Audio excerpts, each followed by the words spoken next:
Welcome, everybody, to FYC Film Review. I think this is episode 7. At some point, I'm going to have cue cards for somebody to tell me how to count that high. But I'm your, once again, fearless host, Chris, along with my co-host, Rinaldo. We're here to once again review an old movie, but not that old anymore. We are almost to a current decade. We picked... Well, I'm gonna leave it for Ronaldo. I like teeing this up for you. So, what did we pick? Well, the year is 2010, and it's crazy to think that that's 10 years ago, right? Yeah. 10 years ago. So it's not a new recent movie, but it's the newest movie we've done on our podcast, which is crazy to think. So we went back to 2010, all the way back to 2010. It's just crazy to think. And we decided on the 2010 Scott Pilgrim versus the World, rated PG-13, directed by, who's the director? Edgar Wright. Edgar Wright. The fine director of the Shaun of the Dead trilogy, if you will. I think Hot Fuzz, At World's End, or World's End. I think At World's End might have been the Pirates of the Caribbean. And what else? Oh, Baby Driver. He's good. Yes. He's great. He has a style, and his style is just good. He makes fun movies. It's got good humor. It's got cool action. Always seems to get like the best of the best actors to all ensemble in his movies, which is amazing. We'll talk about that on this one. But yeah, I like him a lot. I'm bummed he was supposed to do the Ant-Man movie. And had been developing it for years. It was a big, pet project of his. He loved the character, wanted to do it, and sadly it fell apart. And we didn't get to see him make an Ant-Man movie, which I think would have been amazing. They cut his script apart so much that he finally just was like, I don't want to be a part of this. Like, I don't want to just be a director for hire. Like, I wrote this movie with my vision of how I want it to be, and you guys are just kind of picking it apart. And they had their plan, and they had their way of wanting to do things and how the story needed to kind of progress, for whatever the end game was. See what I did there? Yeah. But no, sadly he didn't get to do it, but he's done so many good things, and this is 100% one of them.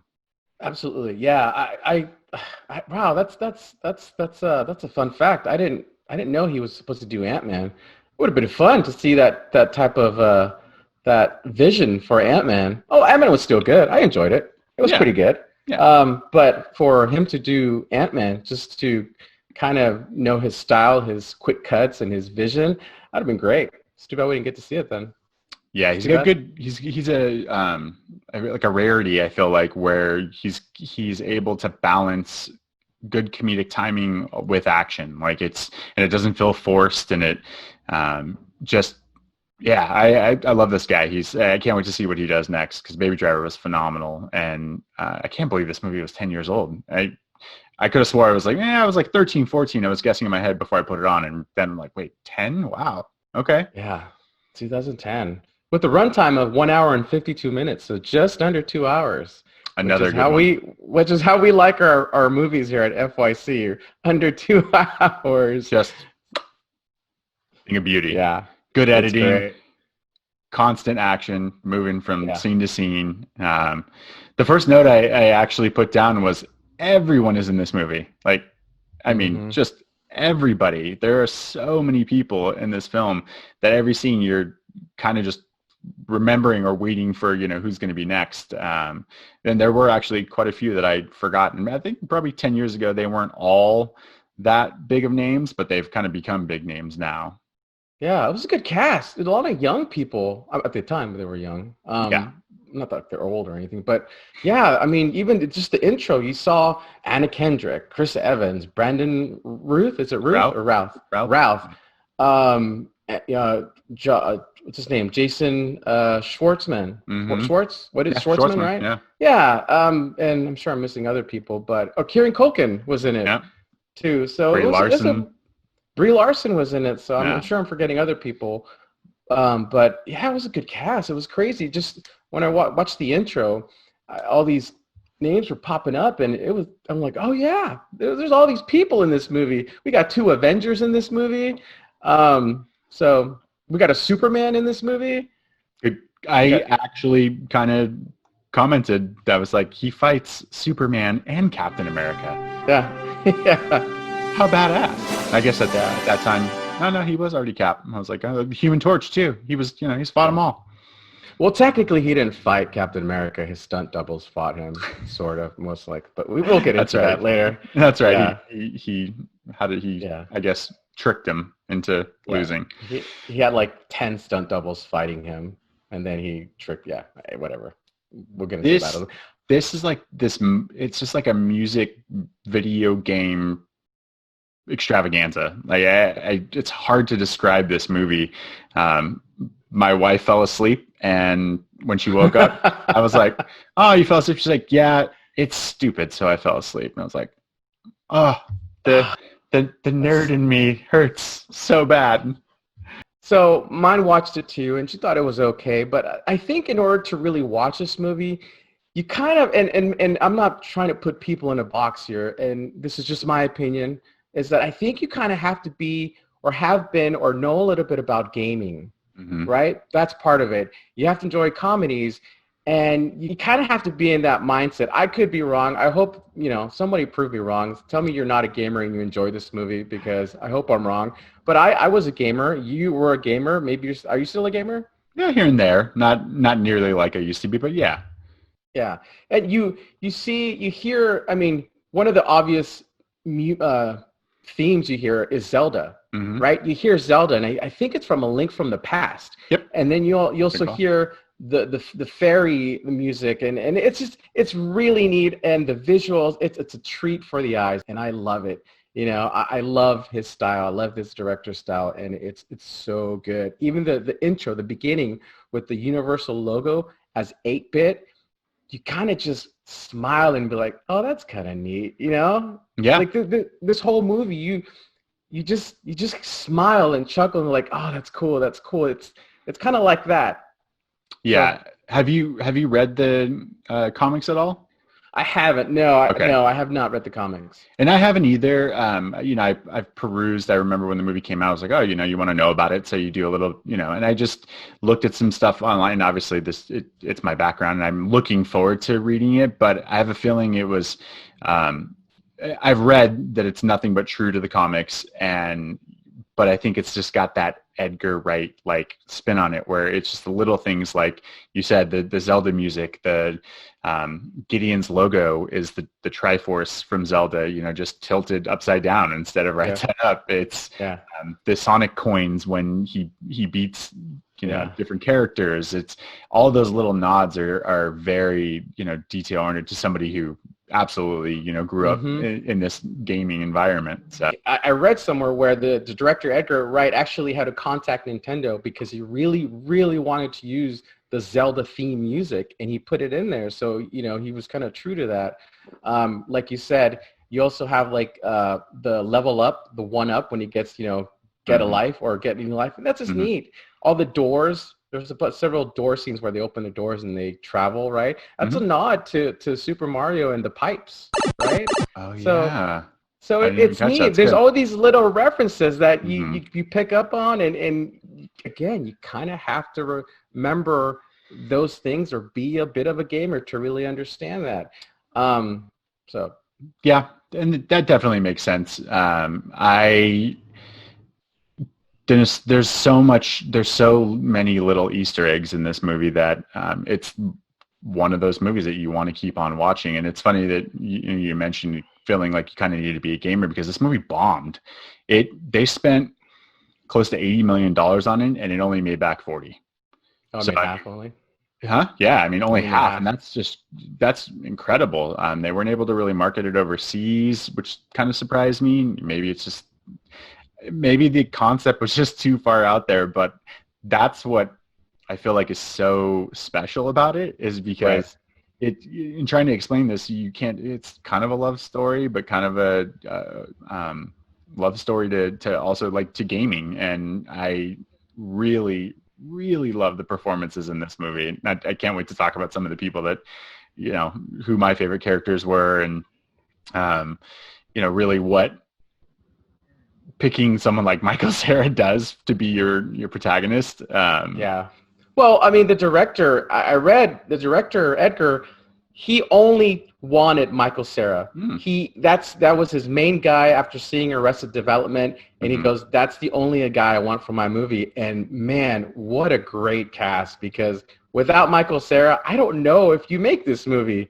He's perfect in it. He's perfect in this movie. The way he plays his role, he's innocent and kind of dumb, but at the same time, he's kind of shady. But he's so innocent that you kind of oversee some of the things that he does, because he's very meek in a lot of ways, and so he like has this unassuming quality. So yeah, you're right. Even though he kind of is a dick in this movie, he is.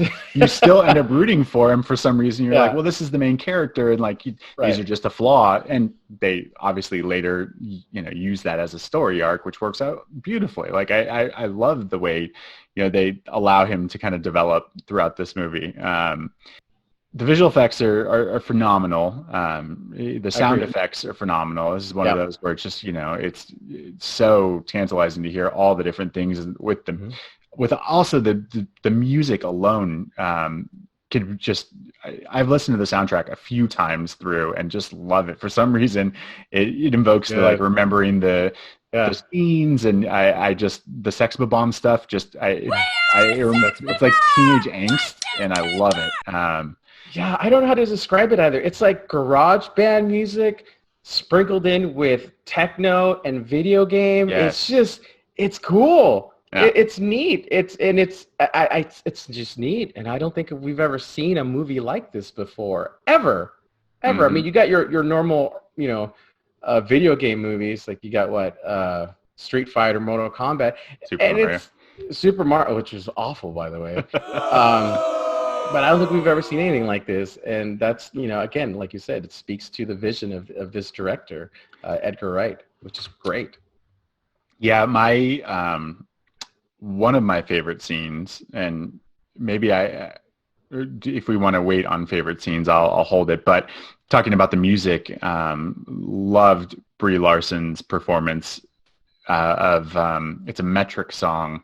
I'm drawing a blank on the name of the song, but that's a cover, and she sings it in the movie, and I thought that was just really cool. Like they had her perform it, and it works so well, and that leads to like my favorite character in the movie, the Todd, because it's Superman, and Todd is great. I love how he plays that character. Todd is great. Yeah, it's funny you mentioned Todd, because when he first gets introduced, when he's up on stage singing that song, he's dressed just like Michael Cera. So he is Michael Cera, only 30 times bigger. And he's like a better version of Michael Cera, right? And I caught that. I was like, oh, he's dressed like Michael Cera. He's got his shaggy hair. He's playing the bass. So remember, because Brie, or what's her name? I forget her name. Natalie. Yeah. She goes by Nat, or she's Natalie. Right. She goes by a different name, and she dumped him for this guy. So, Todd's great. Todd is one of my favorite characters on there. I mean, the vegan aspect of that storyline, where he can't challenge him because he's unlocked the power of veganism. It got me, and Brandon Routh plays it so straight and so good. And I love the bass, the bass battle, the bass off, I guess. Bass battle. It's great. Yeah. That bass battle is probably my second favorite scene in the movie. I love the bass battle. Great scene. Fantastic scene. Just the way each one plays like 3 or 4 different bass tunes, and it's awesome. And it clearly Scott loses, but it's just, again, this movie is just great. I really enjoy this movie. Right. It's it's funny because it moves like a comic. It very much goes scene to scene to scene, and there's really just quick cuts to the next scene.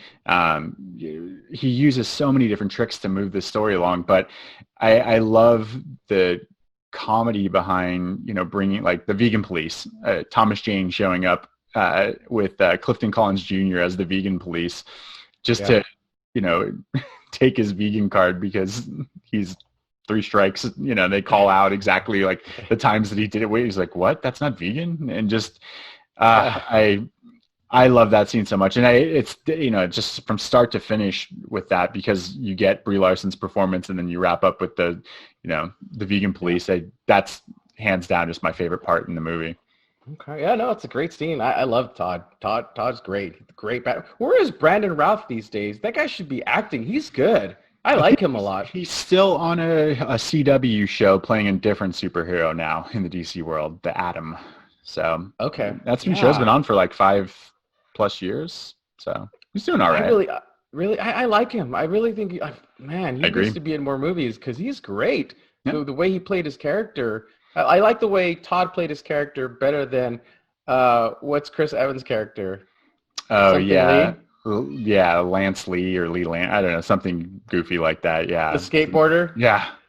Yeah, it's definitely over the top and wasn't my favorite of the performances, but you know, it's just Evans talking in a grumbly voice with his brow scrunched up for the entire time, and apparently he's a skateboarder / action star. Todd was the best villain. I think Todd was the best villain, in my opinion. I can't argue. I mean, he's my favorite. And as much as I love Jason Schwartzman, I still think I guess the Todd gets the most. I keep calling him the Todd, but he gets the most actual time because of the connection that he has. You know, he's dating Brie Larson in the movie, and so they extend that story a little bit longer because of that, and I like that. Number 3. He was number 3. I like that. Yeah. Was he the third? Yeah. Okay. He was the third. Matthew Patel was the first, which it's fine. But Matthew Patel was the first.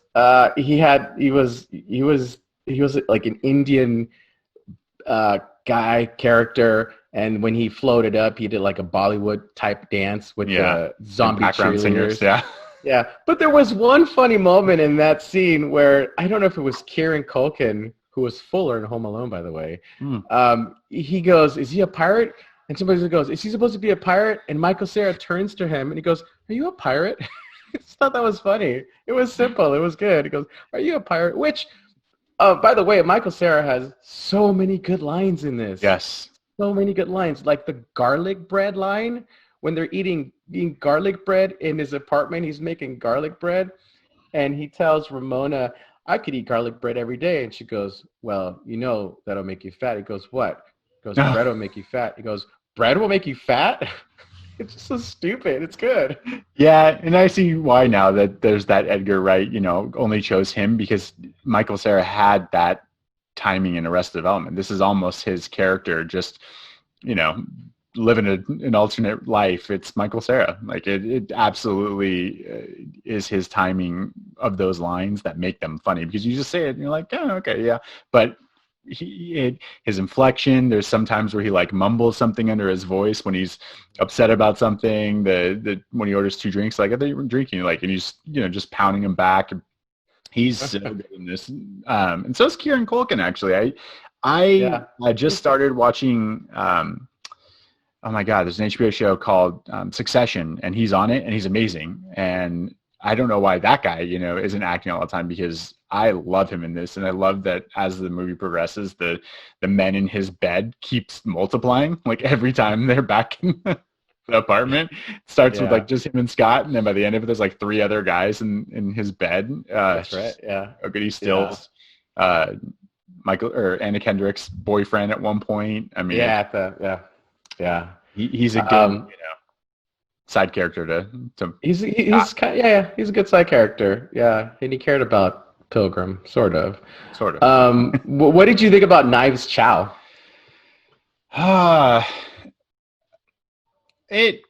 There were some good scenes. I like her towards the end of the movie. In the beginning, the fangirling, you know, is a bit much and a bit over the top. But when she like dyes her hair, and she's like, notice how her hair keeps getting shorter. Did you notice that? Kept getting shorter. Yeah. Yeah, she kept cutting it and messing with it like she was trying to be Ramona. And That's right. Yeah. So when she dyes it for the first time and she's like looks in the mirror like she's about to freak out and she's like, I look amazing. And I thought that was great. And he slapped the highlights out of her hair. Like yeah, that was crazy. You're right. When Todd hit her. Yeah. Todd hit her. Yeah, I was like, whoa. I know. So, this vegan makes you angry, man. You got to eat a steak every once in a while. Vegan. He was good. I like Todd. Worst ex. Easily. Oh my God, I'm drawing a blank on her name, so that should tell you. The girlfriend. Yeah. Hold on. I wrote this down.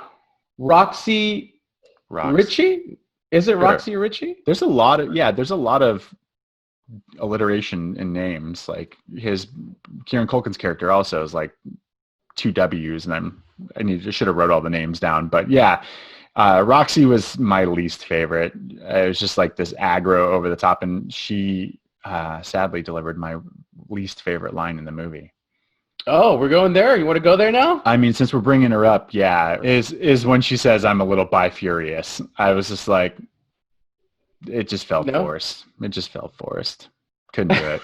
Didn't like it. I thought that fight was cool. Yeah. But no, that I'm a little bi-furious was...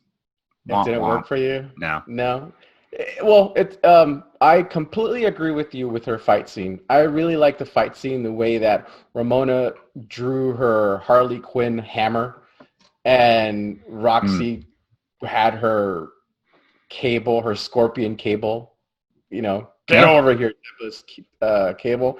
That fight scene was pretty cool. I didn't think I was going to like it, but it was really good. I thought the fight scene was good. It was better than the captain's fight scene because he didn't really fight. He just skateboarded down a rail. Yes, but I like the concept of him fighting the 7 or whatever it was stuntmen. So I thought that was kind of cool. Like, yeah, Roxy. Yeah. Okay. I mean, what about she for was you? okay. What, worst ex? Yeah. Worst ex would probably be. I'd probably put it Roxy or Matthew Patel.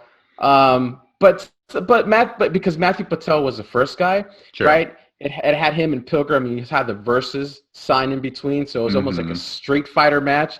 Totally. But then when he got into his Bollywood thing, I kind of lost it and thought about Dalsim from Street Fighter. Sure. And then I was like, okay, it's a dance sequence scene. I think if that dance would have been taken out, it would have been a much better because I enjoyed that fight scene too.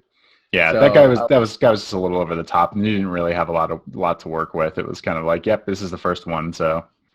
Yeah. So it's a worst ex, I would say. It's a toss-up between Matthew Patel and Roxy. But I like Roxy's match better, but I didn't like Matthew Patel's dance. So can it be a draw? I guess. I don't know. Yeah. Sure. Okay. We're not giving out any awards here for least favorite ex. Damn it. Okay. All right. Surprisingly, Michael Cera, though, did have the worst line for me. Really? He did. He'd had the worst, and it happened with Todd. It happened with my man Todd. And that was right before he was about to finish him with his amazing headbutt. He said, "You once were vegan, but now you'll be gone." And he smashes his head. And I thought, I don't know, Yeah. But I get what they were going. I understand it's not supposed to be like a serious scene. I totally get it. So, but I just thought, and even Brandon Routh was like, vegan? And then he head smashes him. So That's why it's funny, though, because he's trying to make it rhyme, and that, right before he headbutts him, Todd's like, wait, that didn't rhyme. Like, that doesn't even make sense. So, yeah. Yeah. I could hear. Yeah. Little groaning. Yeah, vegan. I mean, if I was in a fight with a far superior opponent, and I wouldn't have any good one-liners. But whatever. And Todd, man, we're going back to Todd again. Todd had the funniest joke about the maid and him turning into dust, and the maid was going to clean him up on Monday because today was Friday and the maid is off on the weekend.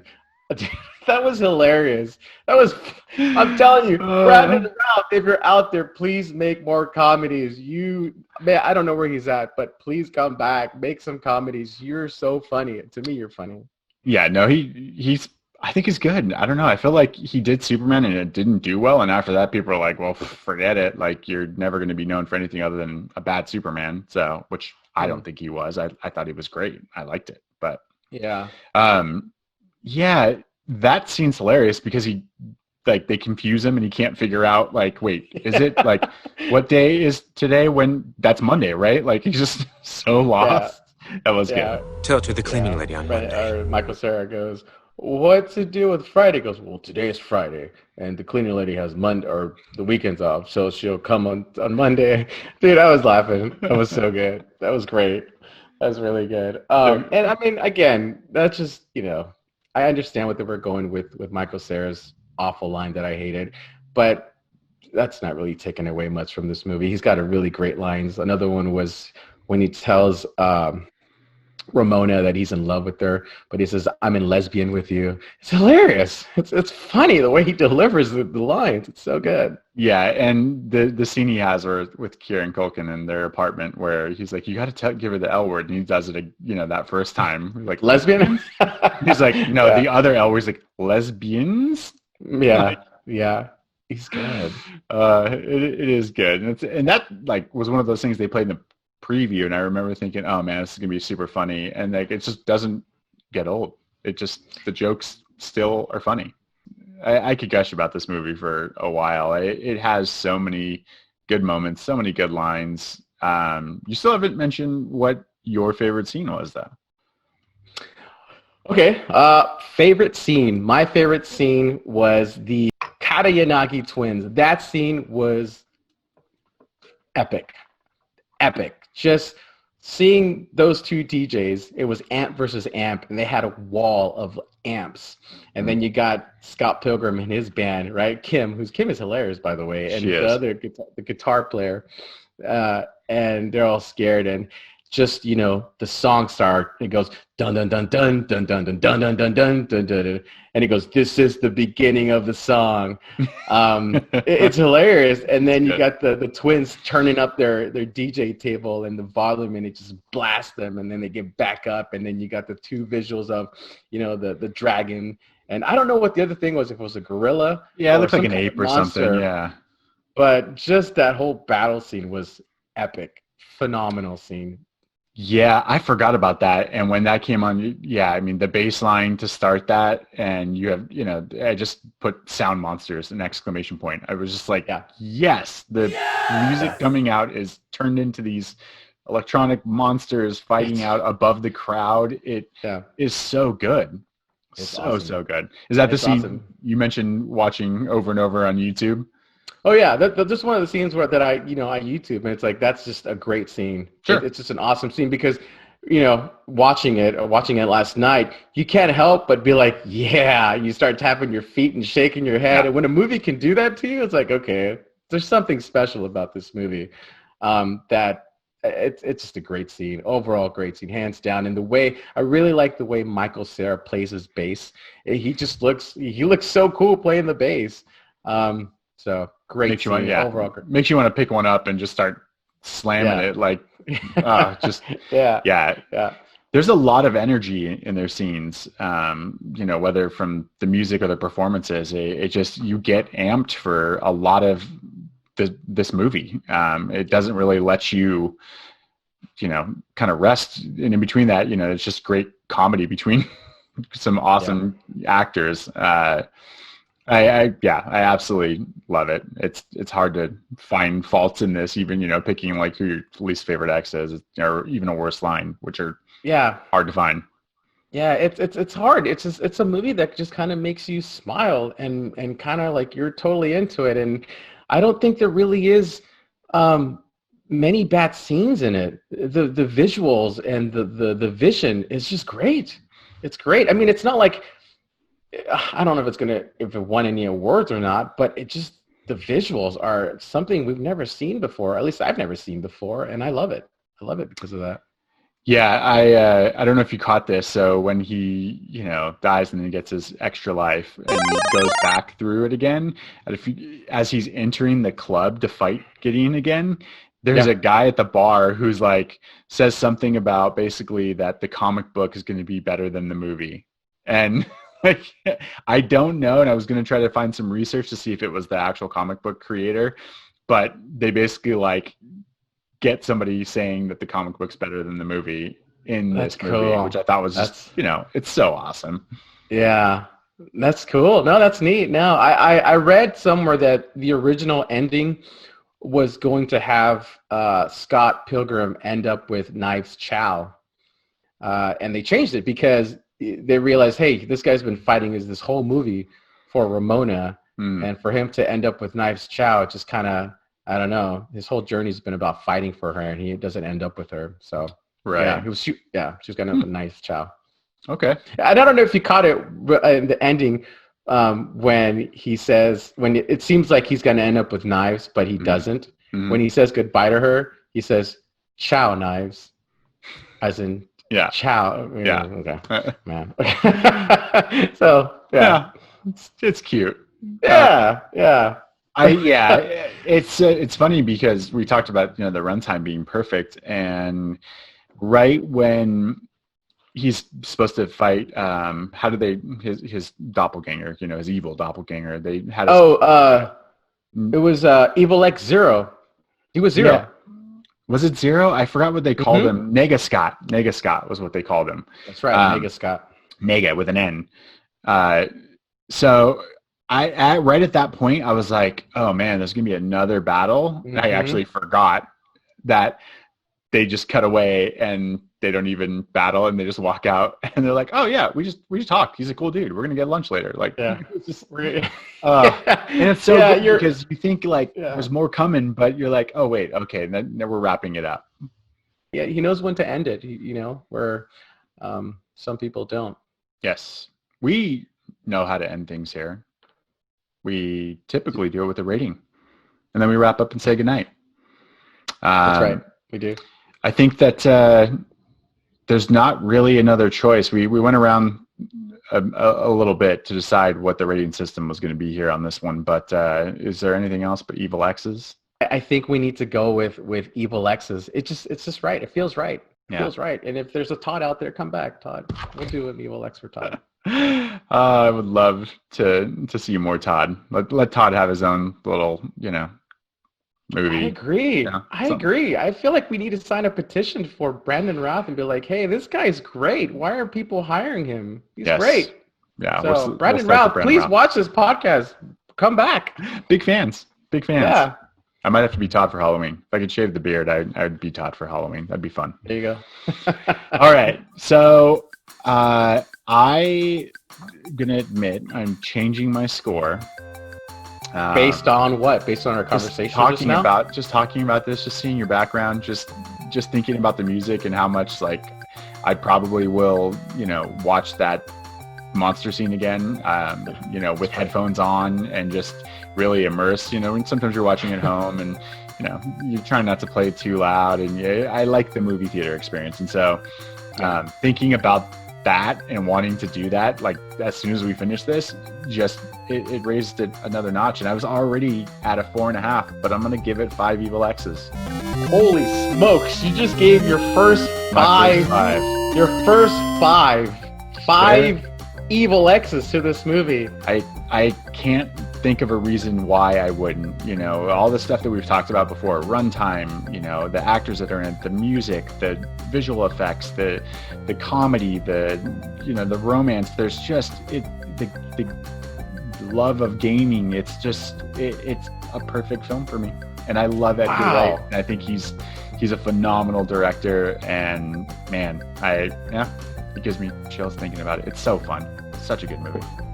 That's great. Congratulations. This is your first 5 movie. I gave my first 5 in our pilot episode. I worked really hard to save it for our 7th episode. So yeah.